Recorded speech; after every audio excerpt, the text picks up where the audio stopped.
also stepping out of the conference hall. Let's find out from him what he makes of today's IPAC meeting generally, and raising some concerns that we want to know if the EC has managed to answer their questions. We have 7 days and few hours to the December 7 elections. We also have few days to the special vote. It is very obvious that the Electoral Commission is not prepared for this election. And we hope, shall I say pray, that over the next few days they put their house in order. Why are we saying this?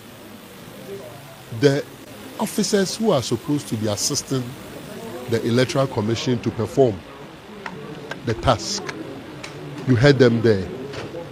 The list is not even ready. All because they misinterpreted releasing of the list not less than 10 days to the election.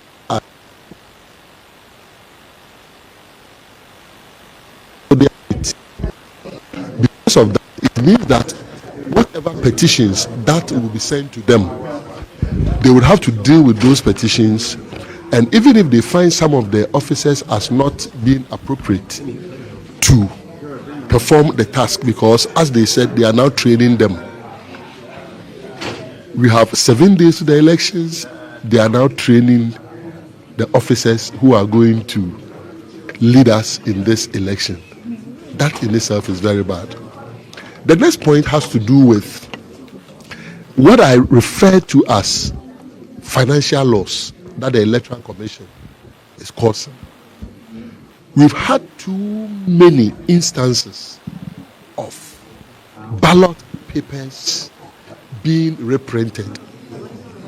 And the last of it had to do with voter region. Look, as I told them in the meeting, our people in the print house had the ballot statistics. The print house obeyed the ballot statistics. So the question is, how come in the voter region they identified that the ballot papers, the booklets that were sent were inadequate? It means that the ballot statistics at the print house contradict the data that the regional director and the district directors have in the voter region. That is why I was insisting that they tell us the cause of this discrepancy. Unfortunately, they just smuggled themselves through it, many words, without addressing the cause. And that in itself is at the heart of this election. When we were talking about discrepancies in the register, these are some of the manifestations. And who pays for these reprint? Is the taxpayer. The EC is causing financial loss. It may not be willful, but they are inadvertently causing financial loss to this state. Now, you are going to reprint the voter region one. Voter region alone suffered the phone start one with AHAFU, where the serial numbers had issues, and then it had to be shifted to a different company, Alt Commercial. And then we are also dealing with another issue regarding voter region that has to do with shortage. It could have been avoided if the right ballot statistics had been issued by the Electoral Commission. Let's put this aside. Another thing is the coalition officers that you heard us discuss. Do it in consultation with political parties. Not NDC alone. Not GCPP alone. Not PNC alone. Not LPG alone. Not MPP alone. They had not done it. So they had to struggle to try and state that, they are not appointing regional coalition officers. But in that case, they are appointing coalition officers in the regions. When you go to the constituency and you appoint a coalition officer, you call the person a constituency coalition officer. But when you are caught at the regional level and faced with CI 127, you quickly say that the coalition officer that you have appointed to be collating at the regional level is not a regional coalition officer. Look, we want a peaceful, free, fair, transparent elections. We want the EC to be truthful. We've had too many errors dating back from the days of the registration of voters, arithmetic errors, too many errors. The Electoral Commission must halt, do some introspection. And it is not too late. UNDP has capacity. They can assist them. They have been involved. The Peace Pact, the development partners were actively involved. The same way they should allow the development partners to assist them for them to be able to deliver credible elections. We don't want an outcome that will let us witness what happened in 2020, where the chairperson, Madame Jane Mensah, declares results, comes back to make a correction, and comes back again to correct. Double correction. We don't want that. Ghana's democracy is advanced. If they cannot add to the gains, they should just maintain the standards. They should not subtract from it. It is also refreshing that the assurance has been given that in this election, in counting, the presidential votes will be counted first, and also in the coalition, the presidential votes will be collated first, and then the parliamentary second. What I was trying to seek, and they closed the meeting prematurely, was whether they were going to use any other indelible ink other than what we know. Because from the grapevine, we had heard that they were trying to use some pen markers. It was confirmed to me here in this hall that yes, they were trying to use the pen markers, but they've decided to go for the original indelible ink that we know, that we all dip our fingers in. That is refreshing. There was another issue that I was going to raise. I raised it with them immediately after the meeting. That is per their own memo in October. They were asking the regional directors to empty the ballot boxes that were used in 2023 for the district level elections. When they asked, in that memo, they said they should keep certain items for reuse. There was no problem with the items listed, except for one. That is a validating stamp. Because a validating stamp cannot be naked before the elections. The only time a validating stamp must be naked should be the morning of that election. So you unwrap it in the morning. Otherwise, unscrupulous people who are printing ballot papers, and some people are printing ballot papers, and we are monitoring, who are printing ballot papers, if they know the identities of these validating stamps, will just go and replicate them, stamp them ahead of time, and use them, bring them into staff a ballot papers, and will create confusion. Fortunately, they've given the assurance here that that aspect of their own memo, they are not going to stick to it, and that they are using fresh validating stamps. So on the side of the validating stamp, they've given the assurance that they are not going to reuse. On the side of the indelible ink, they've also given the assurance that it's not going to be any pen marker, but it's going to be all the one that we know, where you dip your eye finger. I also raised the issue about the media issue. Because we should have a definite solution. We have 7 days to go. If you know what happens in media houses prepare. Media houses may even want to send people from the headquarters, Accra, to go and assist certain districts, certain constituencies. If they are not clear in their minds at this stage, when they are supposed to be giving the green light, and whether they will even be giving the green light, and what will be the threshold, how are they preparing? So if you woke up and it's on Thursday that you are being told that, oh, you can cover, how are the media houses, the media owners going to budget for all these things? We raised it and they said, well, they will get back to the media in due course. We hope it will be very, very soon. Another one. Let's interrogate some of the issues you've raised so far. Let me just come to the observers.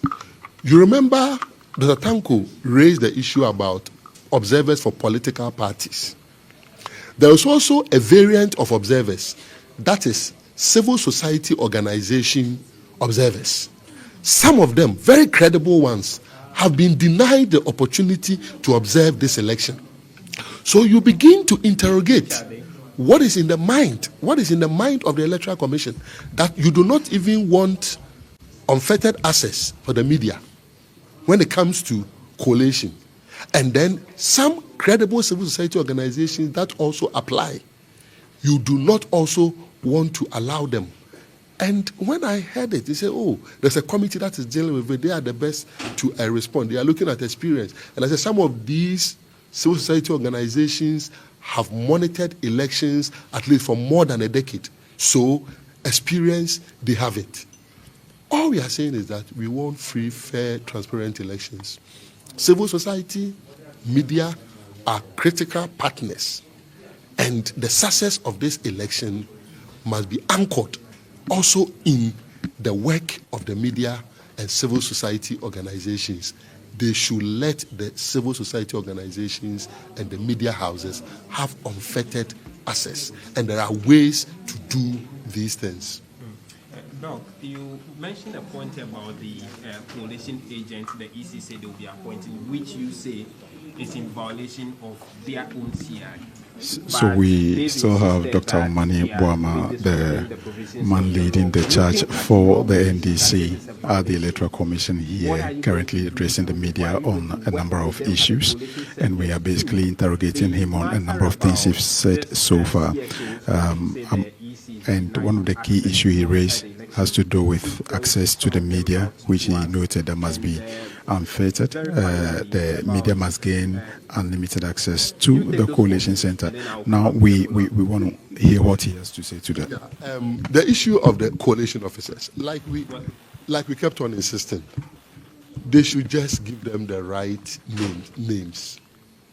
They should just call them assistants to the returning officers at the constituency level, and it solved the problem.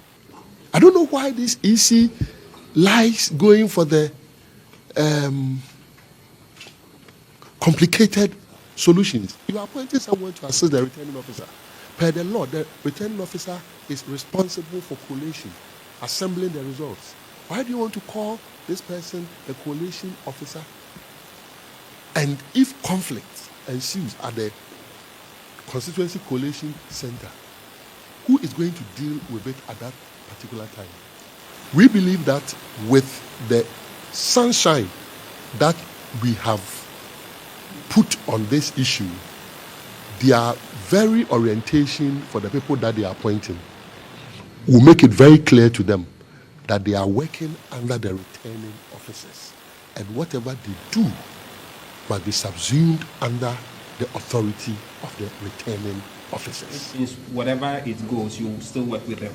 That means that so long as they are working according to the CI 127 and subjecting the outcome of their work to the scrutiny of the returning officers, it means that it is a returning officer that is in charge of collation at the collation center. And we are working with the returning officer. That is one.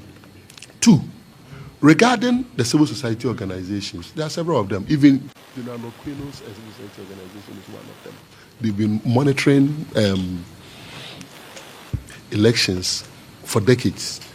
Okay, there's another very prominent one. I don't know whether I have the permission to name them. The name starts with C. You may want to find out. Very prominent.